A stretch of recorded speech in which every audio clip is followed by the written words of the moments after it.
talking about drilling and what is the importance, how important is drilling, or is it important at all? So there's some systems that really find value in drilling and think it's the greatest thing they can do to help their students progress. And then there's other systems that really find more live work like sparring better for their students, or just a live work better for their students. Which one's better? Is drilling better than a live work? It really depends on the way you look at it. I tend to fall in both camps. It sounds like a cop-out, but I'll explain myself. So I find drilling to be super, super important, especially early on in your training, that it allows you to get to know your body because you have a some consistent line or some consistent kind of technique that you're working on. It helps you understand how to tweak things to make them better, and then to realize where things are need improvement. Also, it gives you a chance to have some line familiarization. So that meaning that they can throw a punch, the same punch or same combination at you over and over and over again, and then you are starting to see that, and you can make, it's kind of like the Matrix. Once you see it that many times, things start to slow down, and you start to be able to develop better timing, better distancing, better awareness of movement, and that all that will allow you to respond in a better way.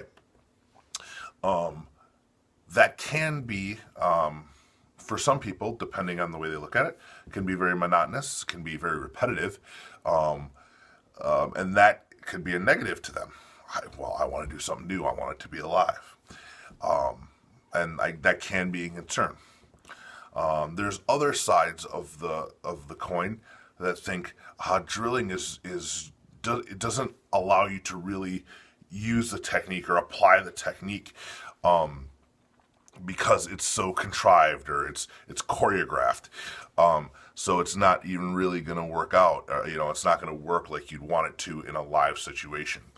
That can also be true if a person sticks to the same form and that's all they know and they don't know how to apply the techniques. So, and that could be a dangerous thing, especially depending on the type of vocation or application any individual will need to use it. If you're a fighter, if you're competing, man, you do need a little bit of sparring and a lot of live work because there's going to be a lot of uncertainty in the ring or in the cage. Same thing if you're maybe in law enforcement or something like that, or military, where you need the aliveness of that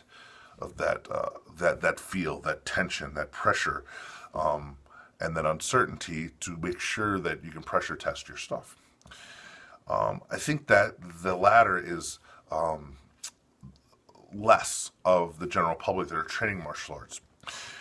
So I think, especially early on, drilling is the best way to go because it helps you get to know yourself, helps you get to know your what you can do and how to challenge yourself and how to grow.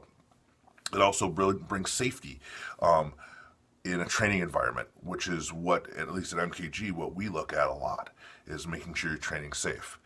But in the same breath, if you bring some kind of randomization or aliveness to your training, that makes it seep in.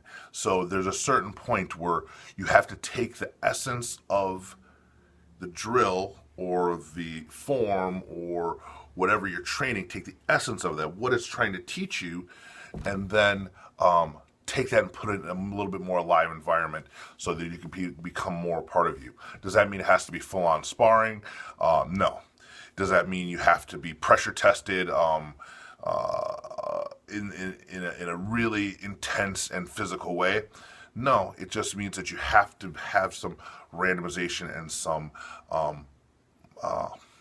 unknowns put into your training to help make sure that those things that you've learned, those concepts and ideas that those drills are trying to pull out of you, are actually in, or that you're trying to pull out of the drills are actually in you, and then you can use them when they're needed. if they're needed. Again, the majority of us that are training have day jobs. We're not fighters. We're not in the military. We're not law enforcement. We just do it for fun and for a good workout and to learn something new about the culture and a little bit about us.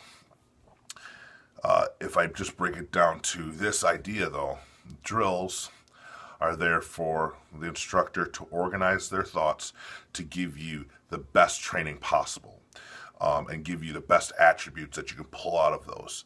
Once you've understand what those things are, take those drills, don't throw them away, refile them because they're great for maintenance. So if you know a drill really well and you just want to get a good sweat going, go grab that drill, grab a partner and work it hard, and really get after the conditioning part of it as opposed to the learning part of it.